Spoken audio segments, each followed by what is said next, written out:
ओम शांति भाग्य विधाता भाग 2। इस पुस्तक में आज हम पढ़ेंगे 18 जनवरी का वह विशेष दिन। इस विषय पर ब्रह्मा कुमार मोहन सिंगल भाई जी अपने अनुभव सुनाते हैं। चलिए आज हम इसे पढ़ते हैं। आप सभी ने मधुबन पांडव भवन का हिस्ट्री हॉल अवश्य देखा होगा। बाबा के समय वहाँ 3 संध्या पड़ी रहती थी। एक पर बाबा विराजती थे, दूसरी पर मम्मा और बीच वाली पर पार्टियों में आने वाले बाबा के बच्चे मधुबन में रहकर क्या क्या प्राप्त किया वो अनुभव सुनाया करते थे। हिस्ट्री हॉल में बाईं तरफ श्री लक्ष्मी तथा श्री नारायण का और श्री कृष्ण का एक एक ट्रांसलाइट का चित्र रखा रहता था। बाबा नशे और खुशी में भरकर सदा बच्चों को कहते थे, बच्चों देखो, बस कल जाकर बाबा कृष्ण के चित्र की तरफ इशारा करते हुए कहते, यह बनेगा। अभी यह बाबा इतना बूढ़ा है, लेकिन कल जाकर नया शरीर लेगा। मिचनू अर्थात छोटा कृष्ण बनेगा।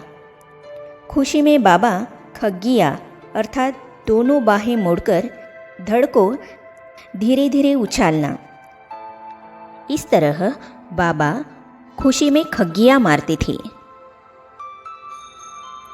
जिसे देखकर हम सब बच्चे भी खुशी से सराबोर हो जाते थे। सब समस्याओं को भूलकर खुशियों के सागर में समा जाते थे। जनवरी मास हम सब ब्रह्मा वत्सों को विशेष प्रेरणाएं देता है। शिव बाबा ने जो कहा, ब्रह्मा बाबा ने तुरंत उसका पालन किया। तो क्या हम भी ब्रह्मा बाबा के कदम पर कदम रख चल रहे हैं? इस बात की चेकिंग के लिए यह मास है। बाबा लिख लिख कर अभ्यास करते थे। ब्रह्मा बाबा को सन 1935-36 में साक्षात्कार होने प्रारंभ हुए। जब बाबा को ज्ञान हुआ कि मैं आत्मा हूँ, तब से उन्होंने डायरी में लिख लिख कर यह अभ्यास पक्का किया कि मैं आत्मा हूँ। इस अभ्यास से बाबा की दृष्टि वृत्ति सदा के लिए इतनी पक्की आत्मिक हो गई कि जब भी हम बच्चे उनके सन्मुख जाते थे, वे बाहें फैलाकर कहते थे, आओ बच्चे। और हर वर्ग के लोग अर्थात स्त्री पुरुष युवा वृद्ध बाल उनकी बाहों में समा जाते थे। हमें चेक करना है कि क्या मैंने बाबा की तरह लिख लिख कर ज्ञान को पक्का किया है। हमें तो यह भी बताया गया है कि बाबा को इतना नशा था कि जो दीवारों पर भी चित्र बनाकर लिखत लिखकर अभ्यास करते थे। हम सबको लौकिक विद्यार्थी जीवन का अनुभव है कि जो भी बात लिखी जाती है और बार बार पढ़ी जाती है, वह पक्की हो जाती है। अगर केवल पढ़ेंगे तो भूलने की संभावना रहती है। अभ्यास पुस्तिकाओं में लिख लिख कर हम पक्के हो जाते हैं।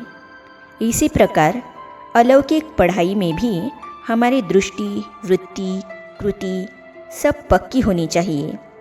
अर्थात जिस तरफ भी नज़र जाए सब आत्माएं ही दिखाई दे। बाबा मन बुद्धि का दरबार लगाते थे। बाबा की अव्यक्त मुरलियों में कई बार आता है कि अपने मन बुद्धि संस्कारों का दरबार लगाओ।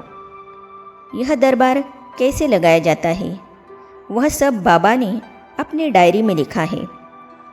बाबा अपने मन से यूँ तो बातें किया करते थे, हे मन, तूने आज तक मुझे बहुत भटकाया। मैं आत्मा राजा हूँ, तू मेरा मंत्री है, पर मुझ राजा को तूने वश में कर लिया है। मैं भी तेरे कहने पर तेरे पीछे पीछे चलता रहा। मगर हे मन, अब मैं बताए देता हूँ, मैं आत्मा राजा अपनी स्वस्थिति में स्थित हो गया हूँ। अब तू मुझे भटका नहीं सकता। मैं आत्मा राजा हूँ। अब तुझे मेरे कहने पर चलना होगा। इसी प्रकार बुद्धि और संस्कारों से भी बाबा बातें करते थे और मैं आत्मा राजा हूँ इस स्मृति से अपने इन तीनों कर्मचारियों को अपनी आज्ञा में चलाने का अभ्यास करते थे। बाबा के सम्मुख कोई भी जाता था तो उनकी दृष्टि पड़ते ही वह देहभान भूल जाता था, पुरानी सब बातें भूल जाता था। बाबा की गोद में जाकर बाहर आने को दिल नहीं करता था।